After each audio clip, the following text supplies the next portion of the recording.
நீங்களும் ஆகலாம் police. Before you knowing this first question analysis. எல்லோரும் சொல்லுவாங்க, நீங்கள் போலீஸ் ஆகணும் இல்லை ஒரு கவர்மெண்ட் எக்ஸாம் படிக்கணும் அப்படின்னா நீங்கள் செக்யூரிட்டி தந்த எல்லா புக்கையும் புக்கில் இருக்க எல்லாத்தையும் படிக்கணும், எல்லா டாப்பிக்கும் படிக்கணும். அப்போ தான் அவங்களால கிளியர் பண்ண முடியும் அப்படின்னு சொல்லுவாங்க.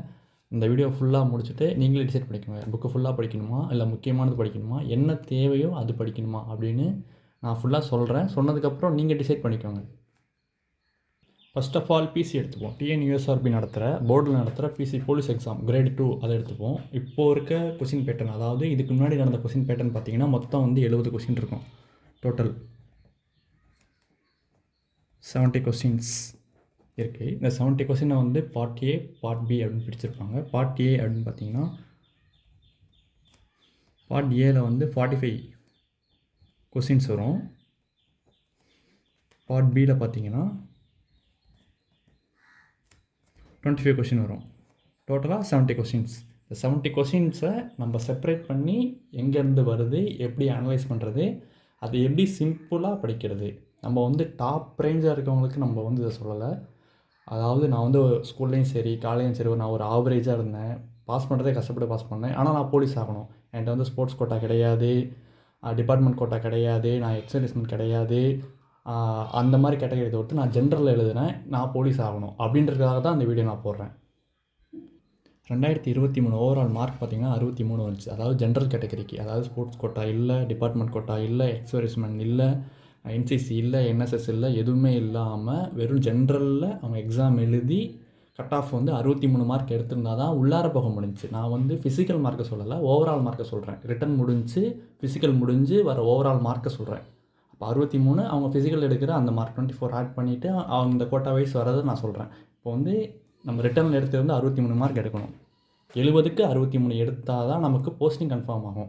நம்ம 59, 60 அந்த ரேஞ்சில் எடுத்தால் ஃபிசிக்கல் போகலாம். நம்மளால் ஓவராலில் ஃபுல் மார்க் வாங்கிட்டு உள்ளே போக முடியாது, போஸ்டிங் வாங்கிட்டு போக முடியாது, நம்மளுக்கு டிஎஸ்பியே கிடைக்காது.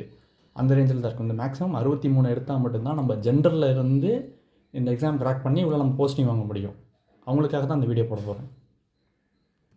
பார்ட் ஏல 45 கொஸ்டின் சொன்னோம். 45 கொஸ்டின் எங்கே இருந்து அப்படின்னா science, social science, GK, current affairs. இப்போ கரண்ட் அஃபேர்ஸ் இருக்க நியூஸ் இதுக்குள்ளே இருந்தால் வரும். இப்போ இதில் பார்த்தீங்கன்னா சயின்ஸை எடுத்துக்கிட்டிங்கன்னா ஃபிசிக்ஸு, கெமிஸ்ட்ரி, தாவரவியல், விலங்கியல் இது எல்லாமே சேர்த்து 5லேருந்து 10 கொஸ்டின் வரும். அதாவது ஃபிக்ஸடாக இப்படி தான் வரும் அப்படின்னு இருக்காது.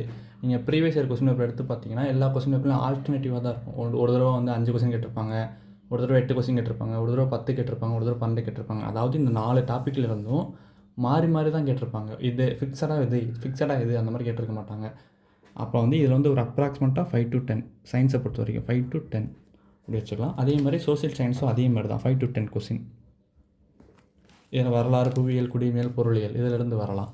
இதிலேருந்து வரும் மொத்தமாக 5 to 10 கொஸ்டின். இதில் மறுபடியும் ஜிகேல பார்த்துக்கிட்டிங்கன்னா ஜென்ரல் ஜிகே, அதாவது தமிழ்நாட்டை பற்றி, தமிழ்நாட்டில் எங்கே அருவி இருக்குது, ஆறு இருக்குது, அந்த மாதிரி ஜென்ரலாக கேட்குறது, அந்த மாதிரி கொஸ்டின்ஸ் இருக்கும். தமிழை பற்றி கேட்கலாம் இருக்கிறது, அந்த மாதிரி பொதுவாக இருக்க கொஸ்டின் இருக்கும். இந்தியா, பொது அறிவு, ஜென்ரல் டாபிக்ஸ். கரண்ட் அஃபேர்ஸ் பார்த்திங்கன்னா இப்போ கரண்ட்டில் கொடுத்துருக்க விருது, பாரத ரத்னா அந்த மாதிரி விருது, அப்புறம் ஸ்போர்ட்ஸ்மேனுக்கு ஏதாவது விருது கொடுத்துருந்தாங்களோ இல்லை ஸ்போர்ட்ஸ் பர்சன் ஏதாவது ஜெயிச்சிருந்தாங்களோ, போன தடவை கிரிக்கெட் கொஸ்டின்லாம் கேட்டிருந்தாங்க, இந்த மாதிரி இருக்கிறது எல்லாமே அதே தான். சேம் 5 to 10 இதுக்குள்ளேருந்து கேட்கலாம். மொத்தமாக அந்த 45 கொஸ்டினும் இதுக்குள்ளேருந்து தான் வரப்போகுது, இந்த டாப்பிக்குள்ளேருந்து தான் வரப்போகுது. இந்த டாப்பிக்குள்ளே மட்டும் நம்ம கவர் பண்ணால் போதும். ஈஸியாக நம்ம பாஸ் பண்ணுறதுக்கு அந்த 63 மார்க் எடுக்க என்ன வழியோ அதை மட்டும் பார்க்கணும். நம்ம பார்ட் பியை பொறுத்தளவு 25 மார்க் வரும் மொத்தமாக. அதில் தமிழ் 5 கொஸ்டின், மேக்ஸ் தான் 20 கொஸ்டின்.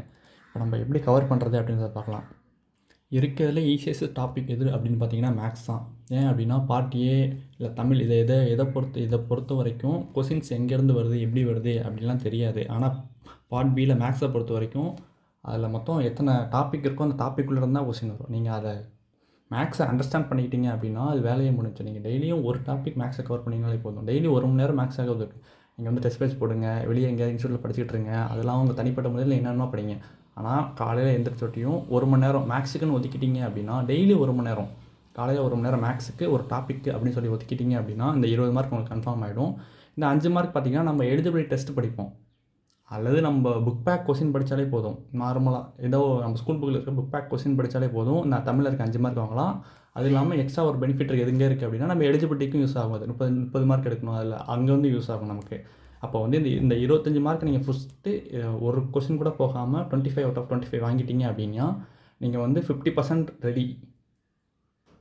நான் ஏன் அப்படி சொல்கிறேன் அப்படின்னா, மேக்ஸ் தான் டைம் அதிகமாக இழுக்கும். மித்தபடி நம்ம சூஸ் த ஃபாலோயிங் கொஸ்டினில் நம்ம ஈஸியாக ஓஎம்ஆர் அடிச்சுட்டு போயிடலாம். மேக்ஸ் அந்த மாதிரி நம்ம சால்வ் பண்ணி தான் ஆக வேண்டும். இப்போ வந்து பார்ட்டியில் ஒரு கொஸ்டின் படிக்கிறோம் அப்படின்னா, கொஸ்டினை படுத்து 4 ஆப்ஷன் இருக்கிறதுல நம்மளுக்கு தெரிஞ்ச ஆப்ஷன் வச்சு ஒரு 2 ஆப்ஷன் கழிக்கிறோம் அப்படின்னா 2 ஆப்ஷன் ஏதோ ஒன்று நம்ம கடைசி நேரத்தில் பிரிங்க் பண்ணி போட்டுடலாம். ஆனால் மேக்ஸை பொறுத்த வரைக்கும் நம்ம சம்மை போட்டு பார்த்து தான் சால்வ் பண்ண முடியும். நீங்கள் டெய்லி 1 மணி நேரம் ஒர்க் பண்ணிங்க அப்படின்னா, நீங்கள் அதில் டைம் சேவ் பண்ணிங்க அப்படின்னா பார்ட் ஏல வந்து உங்களுக்கு டைம் நிறையா கிடைக்கும். நீங்கள் ஈஸியாக இன்னும் ஸ்கோர் பண்ணுறதுக்கு சான்சஸ் நிறையா இருக்கும். நீங்கள் பார்ட் பியை ஃபஸ்ட் நீங்கள் கவர் பண்ணுங்கள். ஏன்னா சில பேருக்கு மேக்ஸ் வராதும்பாங்க, சில பேருக்கு மேக்ஸ் எனக்கு இந்த டாபிக் தான் தெரியும், இந்தந்த கொஸ்டின் தான் எனக்கு தெரியாது, சிம்பிளிஃபிகேஷன் தெரியாது, இல்லை ஒரு ஃபார்முலா வச்சு சால்வ் பண்ணுற கொஸ்டின் தான் எனக்கு தெரியாது, இல்லை லாங் ட்ரைலி வந்து எனக்கு தெரியாது அப்படின்றாங்க. நீங்கள் டெய்லி 1 மணி நேரம் மட்டும் ஒர்க் பண்ணுங்கள்.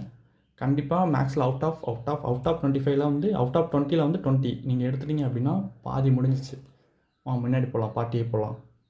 இப்போது பார்ட்டியில் பார்த்தீங்கன்னா 45 கொஸ்டின். 45 கொஸ்டினுக்கு 40 எடுத்தால் தான் நம்ம ஜென்ரலில் வேக்கன்ட் கிடைக்கிறதுக்கான சான்சஸ் இருக்கும். 40 இல்லாட்டி ஒரு 35, 37 அந்த ரேஞ்சில் எடுத்தோம் அப்படின்னா தான் நமக்கு போஸ்டிங் கன்ஃபார்ம் ஆகும். இதை நம்ம எப்படி ஃபோக்கஸ் பண்ணி படிக்கிறது அப்படின்னு பார்த்தீங்கன்னா, என்னையை பொறுத்த வரைக்கும் சயின்ஸ் இஸ் தான் வந்து பெஸ்ட்டு. ஈஸியாக நம்மளால் புரிஞ்சிக்க முடியும், அதில் நம்ம ஸ்கோர் பண்ண முடியும் மார்க்கு. இப்போ ஃபிசிக்ஸ் இருக்குது, அதாவது இயற்பியல் இருக்குது, வேதியியல் இருக்குது, தாவரையோடு விலங்கியல். இந்த டாப்பிக்குள்ளே நம்ம ப்ரீவியஸ் இயர் கொஸ்டினை எடுத்து பார்த்தோம் அப்படின்னா ரிப்பீட்டடாக வர கொஸ்டின்ஸ் இருக்கும். அதாவது ப்ரீவியஸ்லேருந்து 2008, 2009 அந்த ஸ்டேஜிலேருந்து ரிப்பீட்டடாக வர கொஸ்டின் இருக்கும். நம்ம வந்து ஈஸியான கொஸ்டின்லாம் வந்து முன்னாடி விட்டுறக்கூடாது. நானும் சரி, என்னோடய ஃப்ரெண்டும் சரி, அந்த மாதிரி ஒரு மிஸ்டேக் நாங்கள் முன்னாடி பண்ணிவிட்டு பின்னாடி அதை ரியலைஸ் பண்ணோம். அதை நீங்கள் இப்போ பண்ணாதீங்க. நீங்கள் ஃபஸ்ட்டே ரியலைஸ் பண்ணிக்கோங்க. ஈஸியான கொஸ்டின், ஈஸியான டாபிக் அப்படின்னு சொல்லிட்டு அதை கடைசியில் ஒதுக்கி வைக்காதீங்க. ஈஸியான கொஸ்டினும் ஈஸியான டாப்பிக்கும் தான் அங்கே முக்கியம். ஏன்னா அங்கே கஷ்டமான கொஸ்டின் இந்த சொன்னது அந்த 5 கொஸ்டின் மட்டும்தான் டஃபஸ்ட்டு கொஸ்டினாக இருக்கும். அது என்ன கொஸ்டினே தெரியாமல் வரும், அது நமக்கும் தெரியாது, அவுட் ஆஃப் சிலபஸ்லேருந்து வரும். அதுக்காக நம்ம ஒன்றும் பண்ண முடியாது. இல்லை பிரிண்டிங் மிஸ்டேக்ஸ் 1-2 வரும்.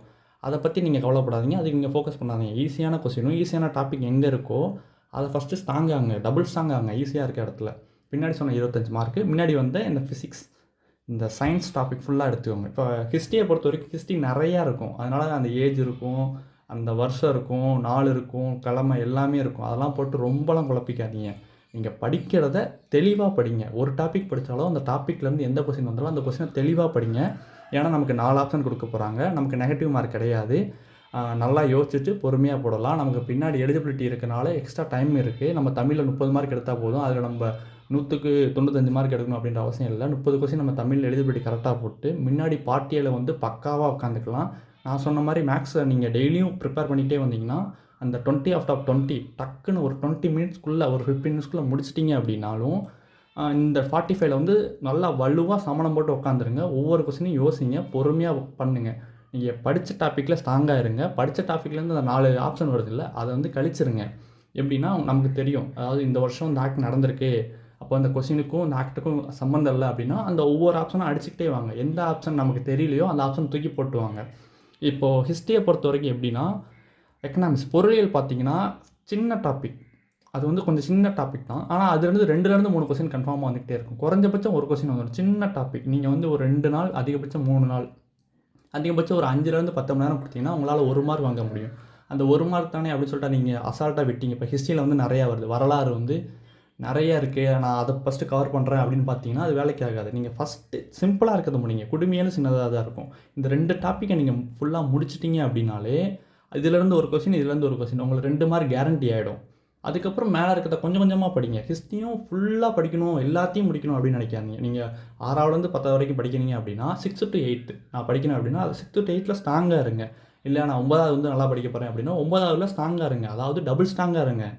எந்த இடத்துலையும் கன்ஃபியூஸ் ஆகாமல் இதுக்கு இதான் அப்படின்ற மாதிரி படிங்க. நீங்கள் ஒரு நாள் ஃபுல்லாக படித்தாலும் சரி, இல்லை 8 மணி நேரம் படித்தாலும் சரி, இல்லை 4 மணி நேரம் படித்தாலும் சரி, இல்லை 2 மணி நேரம் படித்தாலும் சரி, நான் வெளியே வேலைக்கு போய்ட்டுருக்கேன், இல்லை காலேஜ் படிச்சுட்டு இருக்கேன், என்னால் 1 மணி நேரம் படிக்க முடியாது, பரவாயில்ல. நீங்கள் 1 மணி நேரம் படித்தாலும் தெளிவாக படிங்க. படித்ததை மறக்காமல் படிங்க. ஒரே விஷயத்தை படித்தாலும் சரி. இப்போது நீங்கள் வந்து எக்கனாமிக்ஸ் தான் படிக்கிறீங்க, பொருளியல் படிக்கிறீங்கன்னா பொருளியல் தெளிவாக படிச்சிருங்க. இதுலேருந்து ஒரு கொஸ்டின் வந்தால் அந்த ஒரு கொஸ்டின் நான் கண்டிப்பாக வாங்குவேன், 2 கொஸ்டின் வந்தால் 2 கொஸ்டின் நான் கண்டிப்பாக அந்த மார்க் வாங்குவேன் அப்படின்ற போகிறேங்க. நீங்கள் காலையில் எப்போதுமே மேக்ஸ் ஒன்று வச்சுக்கோங்க. டெய்லியுமே வந்து ஒரு மேக்ஸ் ஒரு டாபிக் எதுனாலும் சரி, உங்களை ப்ரிப்பேர் பண்ணுற மாதிரி நீங்கள் எப்படி படித்தாலும் சரி, ஆனால் மேக்ஸ் வந்து டெய்லி 1 நேரம் பாருங்கள். அந்த பின்னாடி இருக்க 20 மார்க் ரொம்ப முக்கியம். அதில் டைம் மேனேஜ் பண்ணிட்டீங்க அப்படின்னாலே முன்னாடி உங்களுக்கு ஆட்டோமேட்டிக்காக டைம் நிறையா இருக்கும், யோசிக்க நேரம் நிறையா இருக்கும். அதனால் தப்பு பண்ணுறதுக்கு சான்சஸ் கம்மியாக இருக்கும்.